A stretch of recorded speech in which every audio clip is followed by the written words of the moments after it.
இவ்வளவு சுத்தம் பண்ணி வச்சிருக்கீங்களே, உங்களுக்கு என்ன ஆச்சு? புடுங்குது, பேதி நிக்க மாட்டேங்குது. பம்பு செட்ல போற மாதிரி போகுது. நிக்கணுமா?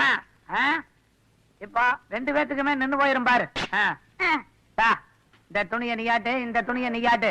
ஆட்டோமேட்டிக்கா 2 பேருக்கு நின்னு போயிரும் பாரு. ஏங்க, சிகப்பு துணி ஆட்டினா பேர் எப்படிங்க நிக்க? இந்த சிகப்பு துணி ஆட்டினா தண்டவாளத்துல வர்ற ரயிலே நிக்குது. எது? அவ்வளவு பெரிய ரயிலே நிக்கும் போது இட்டு நூண்டு பேதி நிக்காதா? பேதி நிக்காதா?